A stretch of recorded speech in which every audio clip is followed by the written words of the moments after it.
आए दिग्विजय, कैसे हैं आप लोग? उम्मीद करता हूँ बहुत अच्छे होंगे और अपनी पढ़ाई अच्छे से कर रहे होंगे। तो आज हम लोग डिस्कस करने जा रहे हैं नॉर्थ अमेरिका कॉन्टिनेंट का पार्ट 5, जो कि लास्ट पार्ट होगा। और इसमें आपको थोड़ा सा मैक्सिको के बारे में बता करके और कुछ द्वीप हैं स्पेशल, उनके बारे में बता करके आज मैं नॉर्थ अमेरिका कॉन्टिनेंट कंप्लीट कर दूंगा। और फिर अब इस सीरीज़ को मैं थोड़ा स्लो करूंगा और आपको यूपी पेट के अनुसार मैं पढ़ाऊंगा, जिसका मैं वीडियो इसके जस्ट तुरंत बाद एक पहले एक्सप्लेन करूंगा कि आपको क्या समझाना है, क्या पढ़ाना है मुझे, और देन आफ्टर दैट उसकी क्लासेस कंटिन्यूअसली कोशिश करूंगा पर डे एक क्लास हो, ठीक है। तो चूँकि पेट शायद अगस्त लास्ट या सितंबर फर्स्ट वीक में आयोजित होने की संभावना है, तो हम लोग उस पर काम करेंगे, बखूबी काम करेंगे। आप इसके लिए निश्चिंत रहें। आपको कंटेंट में ज्योग्राफी और हिस्ट्री में कहीं मात नहीं खाने दूंगा, आप परेशान मत होइए, ठीक है। अगर 2 नंबर का आएगा तो 2 में 2 आपके होंगे, ये हमारी जिम्मेदारी है। चलिए हम लोग आज अपना लास्ट पार्ट स्टार्ट करते हैं। तो आप ये जानते हैं कि सबसे पहले हम अब मैक्सिको और यूएसए की सीमा ही क्लियर करते हैं। ये आप देख रहे हैं यूएसए की दक्षिणी सीमा है, ये आपका सैन फ्रांसिस्को है जो कि गेट है, गोल्डन गेट। इसके बाद आप ये देख रहे हैं ये मैक्सिको की सीमा है दक्षिण उत्तरी, और ये यूएसए की है दक्षिणी। यहाँ पे एक नदी बहती है, ये इसका नाम है रियो ग्रांडे। लेकिन आप देख पा रहे हैं ये क्या पूरी सीमा बनाती है? ये ऐसे बहती है, सीमा तो बनाती है और गल्फ़ ऑफ मैक्सिको में अपना जल भी गिराती है। ये है गल्फ़ ऑफ मैक्सिको, लेकिन ये इधर का भाग छूट जाता है। रियो ग्रांडे नदी जो है ये कुछ इस प्रकार से बहती है। ये है मैक्सिको पूरा ऐसे कुछ यूं, तो ये यूं बहती है और यूं जाकर के मैक्सिको की खाड़ी में गिर जाती है। क्या नाम है इसका? Rio Grande. Okay, Rio Grande नदी, रियो ग्रांडे नदी बहती है। रियो ग्रांडे नदी की जो बेसिन है, बेसिन आप समझते हैं, बेसिन का मतलब होता है थैला। भाई नदी किधर बहती है? ये एक पानी की स्वाभाविक सी प्रक्रिया है कि जिधर उच्च ढाल होगा, ऊंचा ढाल, और इधर होगा निम्न ढाल। हमेशा पानी उच्च ढाल से निम्न ढाल की ओर बहता है, समझ रहे हो? हाई स्लोप से लो स्लोप की ओर बहता है, क्योंकि पानी ऊपर नहीं चढ़ता है, पानी तो नीचे बहेगा। अब नीचे बहेगा तो इधर थैला बन जाएगा, एक ये थैलस टाइप की आकृति बन जाएगी। कई सारी इसकी सहायक नदियाँ भी, नहरें भी इसमें आकर के मिल जाती हैं, तो ये गहरी घाटी बन जाती है, थैला बन जाता है, जिसको बेसिन बोला जाता है। तो इसी रियो ग्रांडे नदी के बेसिन में, यहाँ पर ये बेसिन है इसका, यहाँ पे एक खान है गल्फ़ ऑफ मैक्सिको के उत्तर पश्चिम में, जिसका नाम है चिहुआहुआ।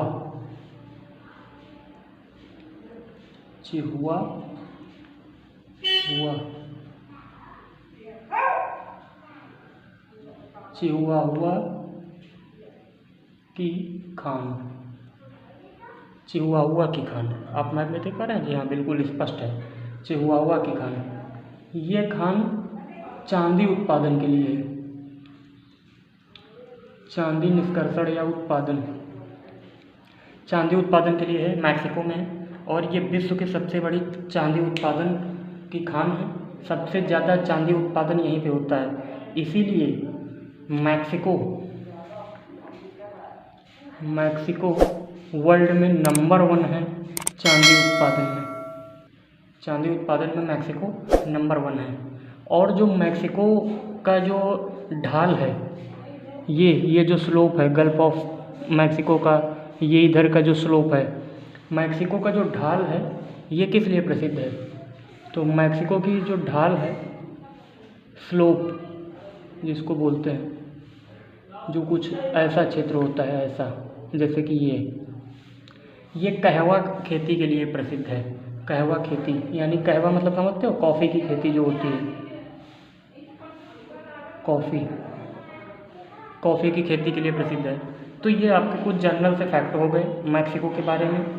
अब मैक्सिको के अंदर हम थोड़ा चलते हैं। देखिए, ये याद रखना, चिहुआहुआ की खान मोस्ट इम्पॉर्टेंट है आपका। ओके, देखिए ये आपका मैक्सिको है। आप ये देख पा रहे हैं, ये मैक्सिको की जो है पश्चिमी सीमा है। मैक्सिको के पश्चिम में थोड़ा सा यहाँ पे देखिए नैरो टाइप में दिखाया है मैंने, ये छोटा सा भाग है समुद्र है। मैक्सिको के पश्चिम में क्या है? समुद्र है। इस समुद्र के पश्चिम में क्या है? दक्षिणी कैलिफोर्निया है। ये साउथ कैलिफोर्निया है, ऊपर नॉर्थ कैलिफोर्निया है। जो ये साउथ कैलिफोर्निया है, इस पर यूएसए का राइट नहीं रह गया है। इस पर ना यूएसए का कोई प्रशासनिक अधिकार रह गया है, ना कोई राजनीतिक अधिकार रह गया है।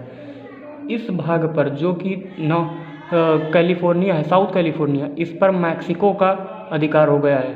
और दक्षिणी कैलिफोर्निया और मैक्सिको के बीच में जो खाड़ी है, इसको गल्फ ऑफ कैलिफोर्निया कहते हैं। मैं इधर आपको दिखाता हूँ, ये आपका मैक्सिको है, ये आपका गल्फ ऑफ कैलिफोर्निया है, ये आपका क्या है? ये है साउथ कैलिफोर्निया। क्लियर हो गया आपका? ठीक है। मैक्सिको के पूर्व में गल्फ ऑफ मैक्सिको है, मैक्सिको की खाड़ी है। मैक्सिको की खाड़ी के पूर्व में कुछ द्वीप पाए गए हैं, द्वीपीय देश जिनको बोलते हैं। उन द्वीपों में प्रमुख हम लोग चर्चा कर लेते हैं, बाकी आप मैप में देखिए। जैसे उनमें सबसे प्रमुख है क्यूबा। ये आप देख रहे हैं, ये रहा क्यूबा। क्यूबा के पूर्व में जो है हैती है। मैं आपको इधर दिखाता हूँ। क्यूबा के पूर्व में है हैती। हैती के उत्तर में है बाहामास। क्यूबा के दक्षिण में है जमैका। इसी तरह से यहाँ पे है आपका हैती के पूर्व में है डोमिनिशियन रिपब्लिक। और ये कई सारे द्वीपों की श्रृंखला है, लगातार होते हुए दक्षिण में त्रिनिदाद एंड टोबैगो तक पहुँच गई है। ये आपको मैप में दिख रहा है, डोमिनिशियन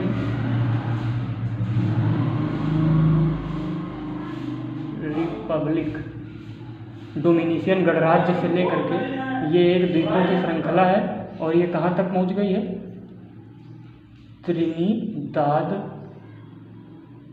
and Tobago. Trinidad and Tobago तक पहुँच गई है।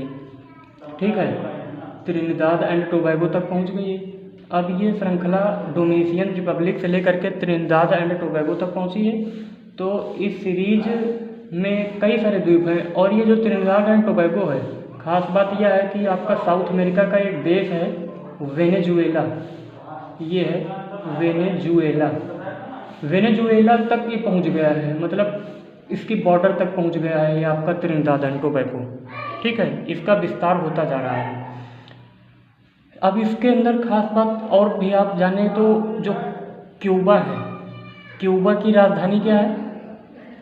क्यूबा की राजधानी बताएंगे आप? क्यूबा की राजधानी है हवाना। हवाना ये है आपका 23.5 डिग्री दक्षिणी, यानी मकर वृत्त है। ठीक है, ट्रॉपिक ऑफ कैप्रिकॉर्न, मकर वृत्त इसके पास में यहाँ पर स्थित है। इसकी राजधानी हवाना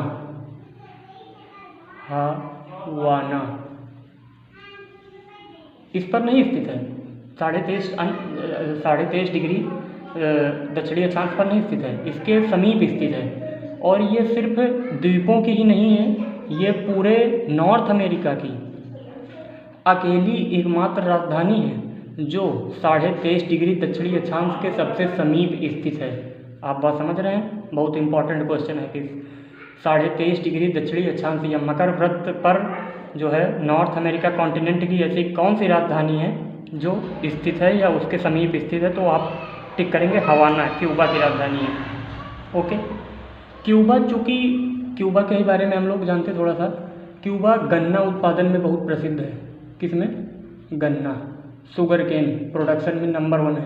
इस वजह से क्यूबा को हम लोग चीनी का कटोरा कहते हैं। ये आप लोग पढ़े होंगे, चीनी का कटोरा। आप सब जानते हैं, बस आपको थोड़ा सा जगाने की कोशिश कर रहा हूँ। क्यूबा को चीनी का कटोरा बोलते हैं। ओके, इसी के पूर्व दक्षिण में है यहाँ पे एक देश है जमैका, ये है क्यूबा। यहाँ पे है क्या, जमैका। जमैका, जमैका की राजधानी क्या है, किंगस्टन। जमैका जो है किस चीज़ में उत्पादन नंबर 1 है, जमैका केला उत्पादन में नंबर 1 है। समझ गए आप? ओके, तो ये आपको लगभग मैंने समझा दिया है। अब आपको इसमें कुछ समझने की ज़रूरत नहीं है, ठीक है। और क्यूबा है, क्यूबा के उत्तर पूर्व में यहाँ पे हैती है। ये हैती आप सब मैप में देख सकते हैं। हैती की राजधानी क्या है, पोर्ट ऑ प्रिंस है, आपको पता है। और हैती के उत्तर में आप यहाँ पर पहुँचोगे तो यहाँ पे कौन सी है राजधानी, तो हैती के उत्तर में आप जाओगे तो वहाँ पर आपको पड़ती है भामास, द भामास। भामास की कैपिटल क्या है, नासाउ। और हैती के पूर्व में जाओगे तो आपका पड़ जाएगा डोमिनिशियन रिपब्लिक, जिसकी राजधानी है सेंटो डोमिंगो, जो कि मैं बता चुका हूँ। हैती यहाँ पे है, मैंने यहाँ पे दिखा दिया है, आप थोड़ा कंजुकेट समझिए। ओके, एनीवे, तो ये आपका लगभग पॉलिटिकल जो मैप में मैं समझा सकता था वो मैंने क्लियर कर दिया। अब आपको इसमें कुछ ज़्यादा विशेष पढ़ने की भी आवश्यकता नहीं है, ठीक है। इधर का जो सागर है इसको कैरेबियाई सागर कहते हैं, और ये पूरे द्वीपों की एक श्रृंखला है। जैसे हम लोग वेस्ट इंडीज कहते हैं, पश्चिमी द्वीपों की एक श्रृंखला है। पश्चिमी द्वीप समूह को हम लोग क्या बोलते हैं, यह एक पूरा कोई देश नहीं है, इसमें सब द्वीप हैं। पश्चिमी द्वीप समूह, इसी को हम लोग बोलते हैं वेस्ट इंडीज। समझ गया, यही है वेस्ट इंडीज़। यही वेस्ट इंडीज़ क्रिकेट की टीम आती है। वहाँ पे एक लीग चलती है त्रिनिदाद एंड टोबैगो में, आपको सब पता है, क्रिकेट देखते होंगे तो आपको जाहिर सी बात है हर चीज़ क्लियर होगी। Okay, so now we are going to ahead. So अब देखते हैं हम लोग वेस्ट इंडीज़ के बारे में। हाँ, एक बात और बता दूँ, ये जो उठा हुआ भाग दिख रहा है, हो सकता है पूछ लिया जाए कि ये जो चैनल है आपका, ये कौन सा चैनल है। ये युकातान चैनल है। कौन सा है, युकातान। युकातान की खाड़ी है या युकातान स्ट्रेट है। युकातान स्ट्रेट, ये जो उठा हुआ भाग है ये मैक्सिको का भाग है। इसको क्या कहते हैं, युकातान का प्रायद्वीप। युकातान का प्रायद्वीप, अंग्रेजी में इसको ऐसे लिखते हैं, युकातान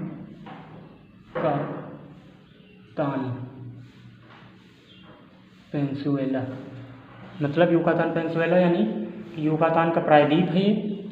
इधर है क्यूबा। क्यूबा को मैक्सिको से कौन अलग करता है, या युकातान का प्रायद्वीप जो क्यूबा से अलग है, ये किस खाड़ी की वजह से अलग है, तो युकातान की खाड़ी की वजह से, या युकातान चैनल से अलग है। ठीक है, ये आपका क्लियर हो गया।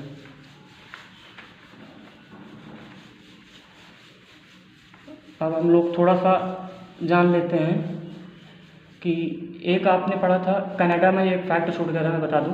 एक कनाडा में एक फ्रेंच भाषी क्षेत्र है जिसको क्यूबैक बोलते हैं। ये था मॉन्ट्रियल के जो है पूर्व में था क्यूबैक।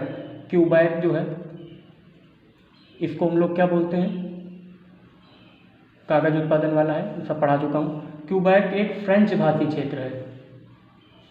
फ्रेंच भाषी अर्थात, अब फ्रेंच भाषी है, कनाडियन लैंग्वेज नहीं है, तो फ्रेंच भाषी क्षेत्र, या तो इसको हम लोग कौन सा बोलेंगे, फ्रेंच भाषी शहर है, तो ये इसको फ्रेंच यानी, अब दूसरी भाषा है तो जाहिर सी बात हम मान लिया दूसरा देश है, तो इसको ब्रिटिश जो है कनाडा बोलते हैं, या इसको देश के अंदर देश बोलते हैं। यानी कनाडा में क्यूबैक को हम लोग क्या बोलते हैं, देश के अंदर देश। किस शहर को बोला जाता है, क्यूबैक को।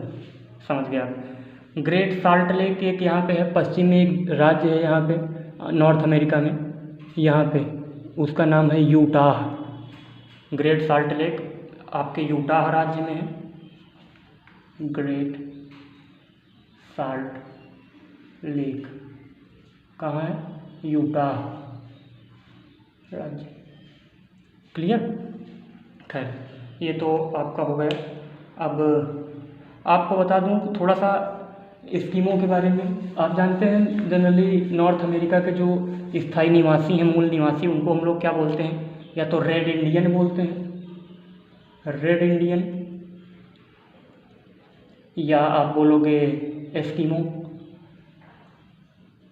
या एक और बोलते हैं इन्यूट। 3 प्रकार के यहाँ पे मूल निवासी पाए जाते हैं, रेड इंडियन, एस्किमो और इन्यूट। एस्किमो के बारे में हम अगर चर्चा करें तो थोड़ा जान लीजिए एस्किमो क्या है।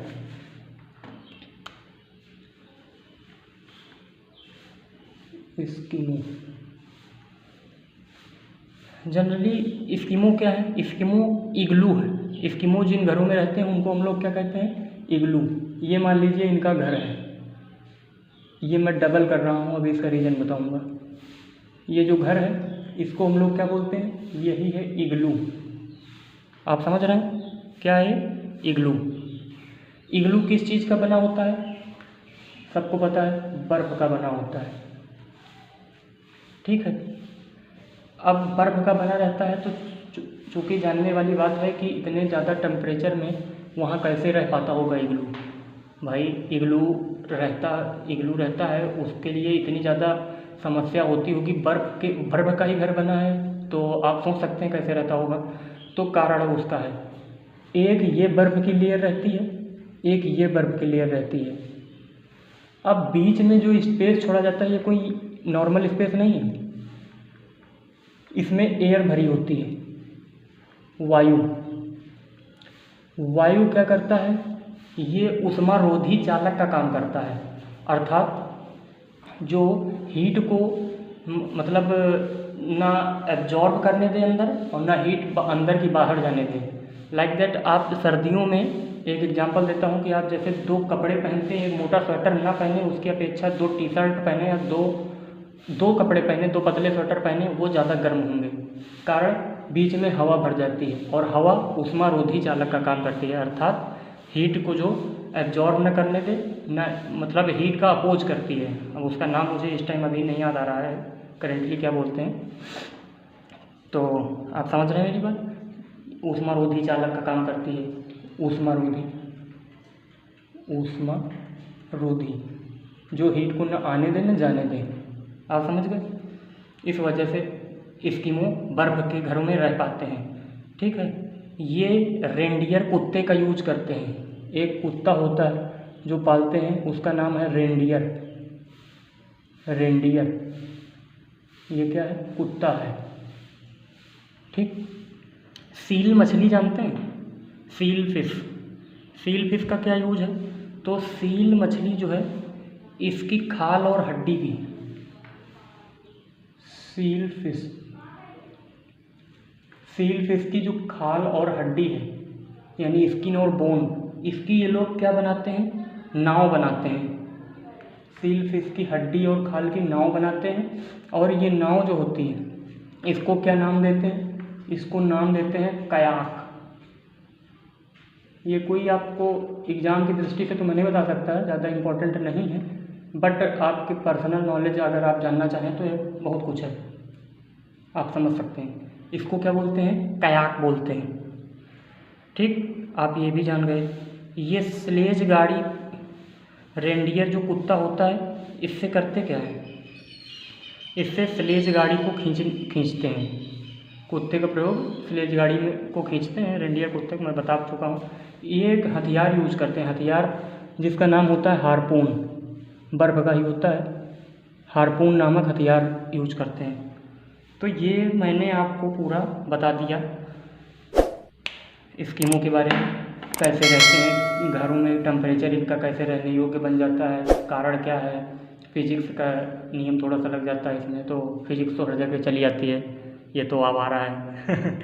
खैर, तो हम लोग नॉर्थ अमेरिका कॉन्टिनेंट आज कंप्लीट कर चुके हैं। अब आपको मैं बता दूं कि मैं इस सीरीज़ को थोड़ा स्लो करूंगा, ये बंद नहीं होगी, पूरा चलेगा। भूगोल आपका पूरा विस्तृत चलेगा, जैसे मैंने पहले वादा किया था। ग्रेड टी से लेकर के आप ग्रेड ए तक के एग्ज़ाम्स की तैयारी मेरे साथ कर सकते हैं। आप मेरे वीडियोस देखिए, आपको खुद एक्सपीरियंस हो जाएगा। ठीक, इसके बाद यूट्यूब अब स्टार्ट करूँगा, बट अब से मैं कोशिश करूँगा कंटिन्यू पर डे एक वीडियो अब यूपी पेट को मैं देखते हुए करूँगा। उसका सिलेबस मैं आपको नेक्स्ट वीडियो में चर्चा करूँगा। पहले आपसे बात करूँगा उस पर, और आपका सहयोग चाहिए बहुत ज़्यादा मुझे। आप समझ रहे हैं मैं क्या कहना चाहता हूँ?